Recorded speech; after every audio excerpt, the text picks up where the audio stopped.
آج کا دور ٹیکنالوجیکل ایڈوانسمنٹس اور سائنس کا دور ہے۔ آج کے دور میں تھیوریز اور لاجکس کی بات کی جاتی ہے اور بڑی بڑی انوینشنز کی جا رہی ہیں۔ اب کنٹری ٹو کنٹری ٹریول کرنا تو نارمل سا ہو گیا ہے۔ ناؤ ڈیز تو دوسرے پلانٹس پر جانے کی، وہاں زندگی کی تلاش کی جا رہی ہے، اس کے لیے پلاننگز کی جا رہی ہیں۔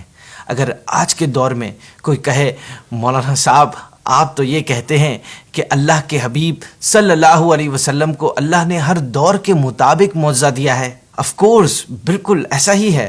آج کے اس ٹیکنالوجیکل دور میں ہونے والی کوئی بھی انوینشن میرے اور آپ کے پیارے نبی صلی اللہ علیہ وسلم کے معجزہ معراج کا مقابلہ نہیں کر سکتی۔ اس فاسٹ ورلڈ کی کوئی بھی لاجک، تھیوری اور انوینشن اس معجزے کی ایکویژن کو سالو نہیں کر سکتی، because this miracle was really mind boggling. یہ میریکل مکہ سٹی سے شروع ہوتا ہے۔ اس ٹریول کا پہلا اسٹے بیت المقدس ہے، جو اس دور کے حساب سے 1 مہینے کا سفر تھا۔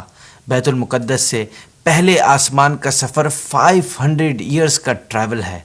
500 ایئرز تک ہارس رائڈر گھوڑا رائڈ کر رہا ہو تو پہلے آسمان پر پہنچے گا، پھر 500 سال تک گھوڑا رائڈ کرتا رہے تو دوسرے آسمان تک پہنچے گا، دوسرے سے تیسرے آسمان تک کا بھی یہی ڈسٹنس ہے۔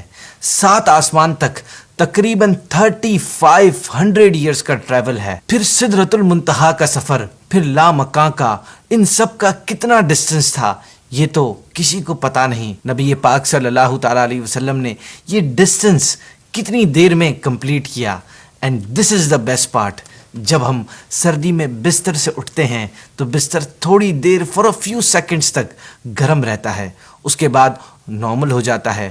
اگر آپ دروازہ کھول کر بند کریں تو چند سیکنڈز تک کنڈی ہلتی رہتی ہے، پھر کنڈی رک جاتی ہے۔ لیکن حضرت محمد صلی اللہ علیہ وسلم جب سارا سفر کر کے واپس آئے تو بستر ابھی بھی گرم تھا، کنڈی ابھی بھی ہل رہی تھی، گویا یہ ہزاروں لاکھوں سال کا سفر معراج چند سیکنڈ میں میرے اور آپ کے پیارے نبی صلی اللہ تعالیٰ علیہ وسلم نے کیا۔ نہ اگر کوئی اس میں لاجک فائنڈ کرنا چاہے، عقل اور مائنڈ سے پوچھنا چاہے کہ یہ کیسے پاسبل ہے، تو جواب یہ ہے کہ جو رب کن کہے تو چیز ہو جاتی ہے، جو 6 دن کے اندر پوری کائنات یونیورس کو بنا سکتا ہے، اگر وہ اپنے بندے کو سیر کرانا چاہے، سفر کروانا چاہے اور پلک جھپکنے میں کرا دے تو اس کی قدرت کے آگے کیا ممکن نہیں۔ وہ تو ہر چیز پر قادر ہے۔ ویسے یہ عقل میں آنے والی بات ہی نہیں ہے، کیونکہ بینگ اے ہیومن ہم کبھی بھی معجزے کو انڈرسٹینڈ